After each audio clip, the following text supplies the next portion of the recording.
South Korea का एक ऐसा बच्चा जिसके पास खाने तक के पैसे नहीं थे, दिन भर खेतों में काम करता था और फिर भी एक दिन का खाना बड़ी ही मुश्किल से उसे नसीब होता था। तो आखिर कैसे और कितने चैलेंजेस का सामना करके उसने हुंडई जैसी एक सक्सेसफुल कंपनी बनाई। ये कहानी है चंग जू यंग की, जिनका जन्म 1915 कोरिया के एक छोटे से गांव में हुआ था। इनके पिता एक किसान थे और इनकी फाइनेंशियल कंडीशन बहुत ही ज्यादा खराब थी। चंग दिन भर खेतों में काम करते और रात को घर आते थे, पर चंग को ये काम बिल्कुल भी पसंद नहीं था। चंग का सपना था कि वो एक टीचर बनेंगे और फैमिली की फाइनेंशियल कंडीशन को देखते हुए उन्होंने अपना एजुकेशन भी कंप्लीट नहीं कर पाया, क्योंकि इनकी फैमिली की कंडीशन काफी ज्यादा खराब थी। और फिर एक दिन चंग पास के शहर में लकड़ियां बेचने जाते हैं और फिर वहाँ पे वो देखते हैं कि जो लोग भी हैं सब लोग के पास काफी अच्छे कपड़े और खाने के लिए सफिशिएंट फूड था और इन लोग को दिन भर खेतों में काम भी नहीं करना पड़ता था।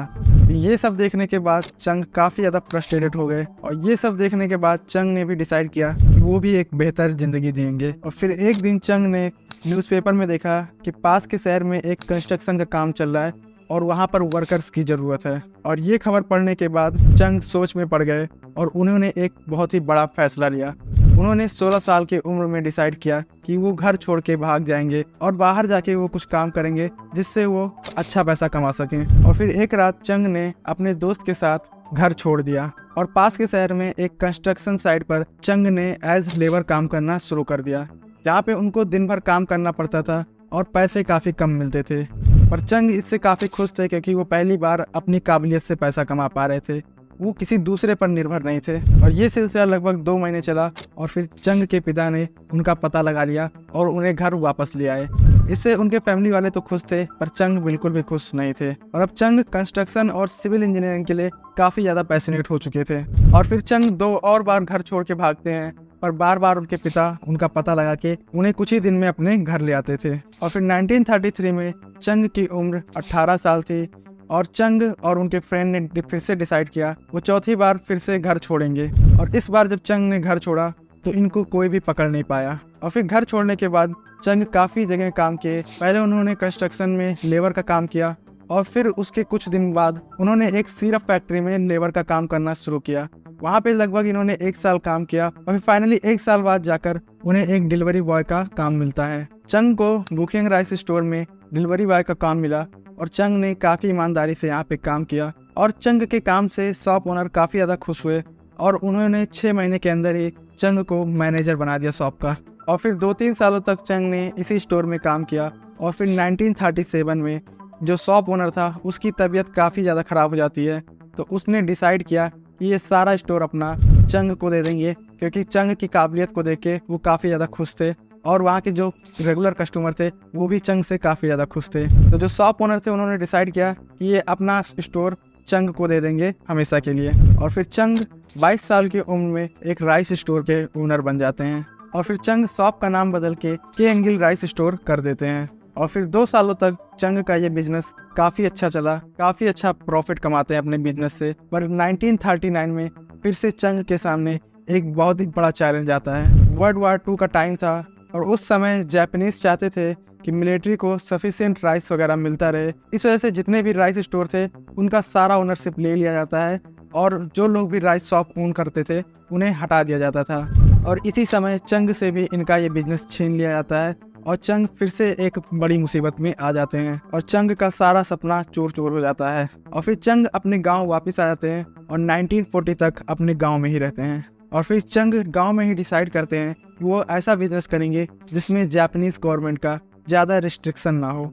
और फिर चंग डिसाइड करते हैं कि वो कार रिपेयरिंग का बिजनेस स्टार्ट करेंगे। और फिर 1940 में चंग ने 3000 वॉन का लोन लेकर अपने एक फ्रेंड से कार रिपेयरिंग का गैरेज बाय कर लेते हैं और इसका नाम एडो सर्विस गैरेज रख देते हैं। 3 सालों तक चंग का ये बिजनेस काफ़ी अच्छा चला। इनके पास 20 एम्प्लॉय से बढ़ के 70 एम्प्लॉय हो गए थे इस बिजनेस में और ये एक अच्छी इनकम गैरेज के थ्रू करने लगे। और फिर से चंग के लाइफ में एक मेजर चैलेंज आता है। वर्ल्ड वार 2 का टाइम था और उस समय जो जापानीज गवर्नमेंट था वो चाहते थे कि मिलिट्री के लिए इक्विपमेंट कम ना पड़े, इसलिए वो चाहते थे जितने भी गैरेज हैं उनको स्टील प्लांट के साथ मर्ज कर देंगे और मिलिट्री के लिए इक्विपमेंट तैयार कराएंगे। और फिर से इस बार चंग से ये बिजनेस छीन लिया जाता है जापानीज गवर्नमेंट के द्वारा और फिर से चंग का सारा सपना चूर चूर हो जाता है। पर इस बार चंग ने काफी अच्छा पैसा कमा लिया था। उन्होंने अपने फैमिली को भी शहर में सेटल कर लिया था और उन्होंने 50,000 येन की सेविंग भी कर ली थी। और फिर चंग 50,000 येन की सेविंग के साथ गांव वापस लौट आते हैं और उन्हें इस बार कॉन्फिडेंस था कि वो फिर से एक नया बिजनेस बना लेंगे। और फिर वर्ल्ड वार 2 के खत्म होने के साथ साथ जापान का रूल भी कोरिया पे खत्म हो गया। और फिर 1946 में चंग फिर से शहर आते हैं और उन्होंने फिर से एक गैरेज का काम स्टार्ट किया। गैरेज तो पुराना था पर नाम इस बार उन्होंने नया रखा। उन्होंने नाम रखा हुंडई ऑटो सर्विस। हुंडई का मतलब होता है मॉडर्न।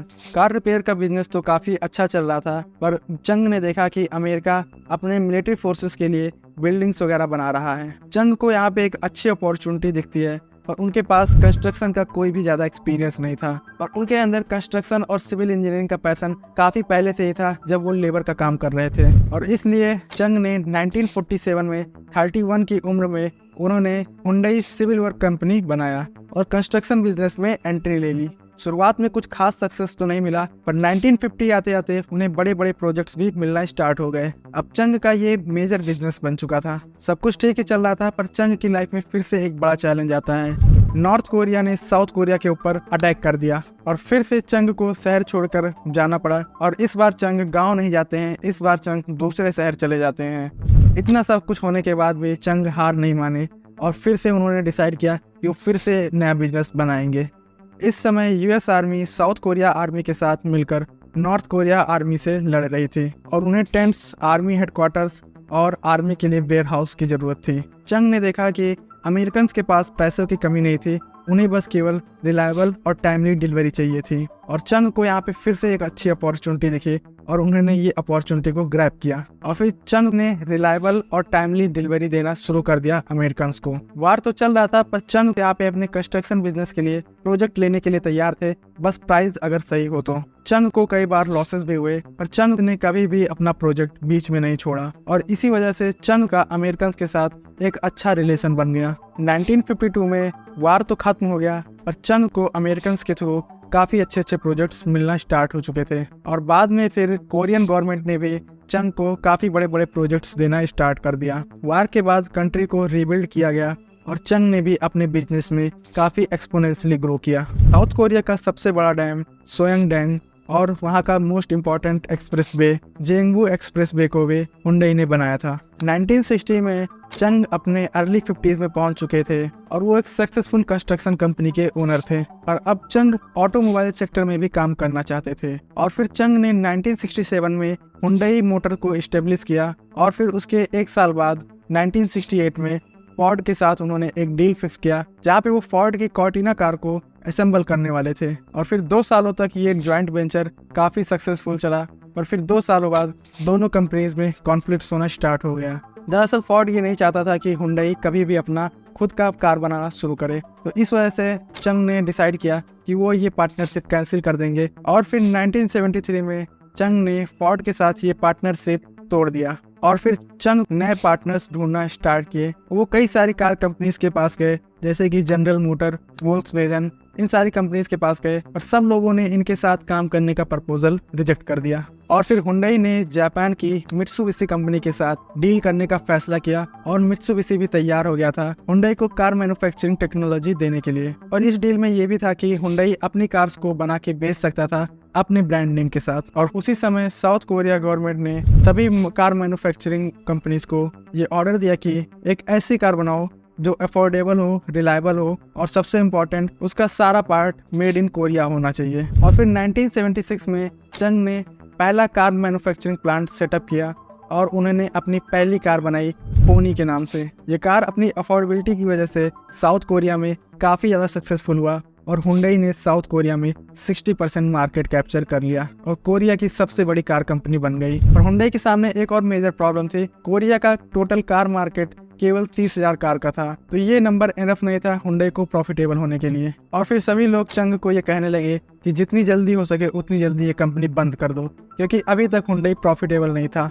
पर फिर चंग के डिसीजन ने लोगों को हैरान कर दिया। चंग ने डिसाइड किया एक नया कार मैन्युफैक्चरिंग प्लांट लगाएंगे जहां पर वो 3 लाख कार्स एनुअली मैन्युफैक्चर कर सकें। ये डिसीजन सुनने के बाद काफी लोग हैरान हो गए और सभी लोगों ने सोचा कि यहाँ पे केवल 30,000 कार का मार्केट है, पे 3 लाख कार मैन्युफैक्चरिंग का यूनिट क्यों लगाया जा रहा है। पर इसका आंसर चंग के पास था। उस समय साउथ कोरिया में लोग गरीबी से उठकर इकोनॉमिकली एम्पावर हो रहे थे और उन्हें यहाँ पे दिख रहा था कि फ्यूचर में एक अच्छी डिमांड आ सकती है कार की। और इसी को देखते हुए चंग ने नया प्लांट एस्टेब्लिश कर दिया और हुंडई अपनी कार्स को ग्लोबली भी एक्सपोर्ट करना चाहता था। और फिर 1980 में ये प्लांट रेडी हुआ और फिर 1982 में हुंडई ने अपनी दूसरी कार पोनी 2 के नाम से लॉन्च किया। और फिर देखते ही देखते ये कार भी काफ़ी ज़्यादा सक्सेसफुल हुआ साउथ कोरिया में। और उसके साथ साथ इन्होंने इस कार को एक्सपोर्ट भी किया अफ्रीका, कनाडा और लैटिन अमेरिका में। और फिर अगले कुछ सालों में हुंडई ने 4 लाख गाड़ियां बेचकर एक प्रॉफिटेबल कंपनी बन गई। और हुंडई के सामने अभी भी एक मेजर प्रॉब्लम थी।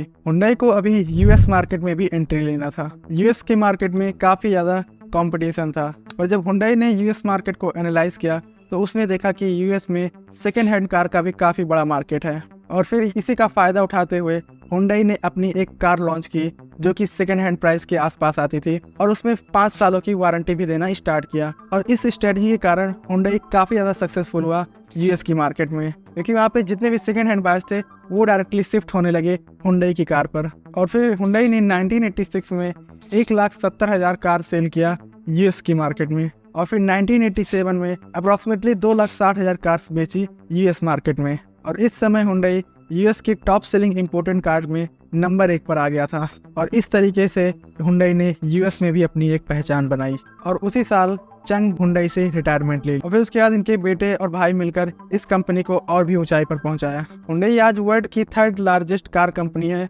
और इन्होंने 2021 और 22 में 40 लाख कार्स बेची। बहुत से कम लोगों को पता है कि हुंडई की 42 और भी कंपनीज हैं, जैसे Hyundai information technology, Hyundai elevators और हुंडई हेवी इंडस्ट्री, जो कि आज दुनिया की सबसे बड़ी शिप बिल्डिंग कंपनी है। और हुंडई के कारण ही साउथ कोरिया आज जापान को पीछे करके साउथ कोरिया को सबसे ज़्यादा शिप बनाने वाला कंट्री बना दिया। साउथ कोरिया में हुंडई ने हजारों लाखों जॉब्स क्रिएट किए और कंट्री को रिबिल्ड किया। Thank you.